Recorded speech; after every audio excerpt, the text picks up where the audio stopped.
Il est 20 h, bonsoir à tous. Voici les titres de l'actualité de ce dimanche. À la une ce soir, l'attaque du camp militaire de la force Barkhane à Gao au Mali. Un soldat français de 24 ans a perdu la vie.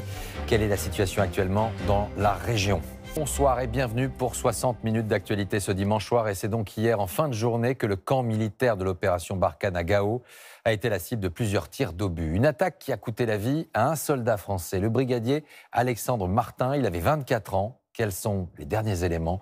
Les faits ce soir avec Théo Souman et Pierre-Jean Perrin. Le brigadier Alexandre Martin avait 24 ans. Sa mort a été annoncée par l'Élysée ce matin dans un communiqué. C'est avec une très vive émotion que le président de la République a appris la mort du brigadier Alexandre Martin, tué à Gao lors d'une attaque au mortier du camp militaire de Barkhane. C'est vers 17 h hier qu'une dizaine d'obus de mortier a ciblé cette position française. 9 autres militaires ont été légèrement blessés. La provenance des tirs a été localisée à environ 5 km au nord-est de la base. Très vite, un hélicoptère décolle. La position est neutralisée. Pour l'heure, l'attaque n'a pas été revendiquée. Alexandre Martin appartenait au 54e régiment d'artillerie, basé à Hyères et spécialisé dans la défense anti-aérienne.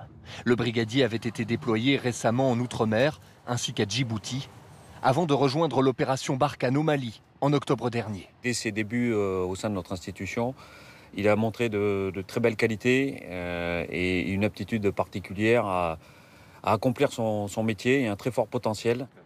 L'unité d'Alexandre Martin, la 4e batterie, est actuellement en mission en Centrafrique. Hier, une cellule de soutien a été mise en place par le régiment pour accompagner la fiancée, la famille, les proches et les frères d'armes du jeune brigadier disparu. Alors, qui se cache derrière cette opération qui intervient dans un contexte de plus en plus tendu au Mali? Pour le moment, pas de réponse, mais une certitude. La situation dans la région est de plus en plus complexe. Après des années d'efforts et de présence militaire, les forces françaises sont ciblées, alors que la junte en place accueille les mercenaires russes de la force Wagner. Anne-Claire Poignard, Marc de Chalvon, Régis Maté.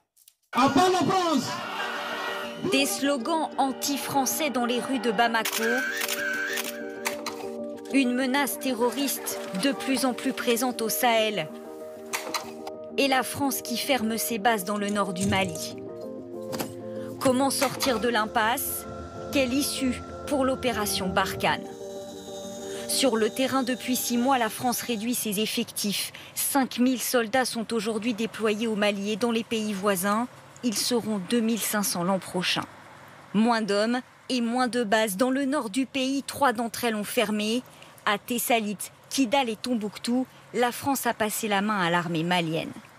Dans la guerre contre le terrorisme, les autorités le reconnaissent, la France ne peut pas gagner seule.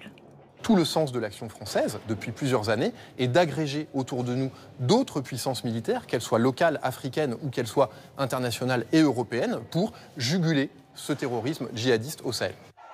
D'autant qu'au Mali, le coup d'État des militaires il y a 2 ans a changé la donne. La junte au pouvoir est hostile à la présence française. Elle préfère se tourner vers les mercenaires de Wagner, une société paramilitaire russe qui, dans certains cas, conseille directement aujourd'hui l'armée malienne. En 9 ans de guerre contre le terrorisme, la France a mené avec succès des opérations coup de poing contre des leaders djihadistes au Sahel, mais elle a aussi perdu 53 soldats et apparaît désormais en difficulté selon certains experts. La France se trouve vraiment entre le marteau et l'enclume, et c'est un vrai piège pour Emmanuel Macron qui veut mobiliser ses partenaires européens et ne peut pas finalement faire rentrer les militaires français et Barkhane à quelques semaines aussi d'une présidentielle française. La France ne veut abandonner le terrain ni aux djihadistes ni aux mercenaires russes, mais face à la défiance des autorités maliennes, la question du maintien de ces soldats se pose à moyen terme.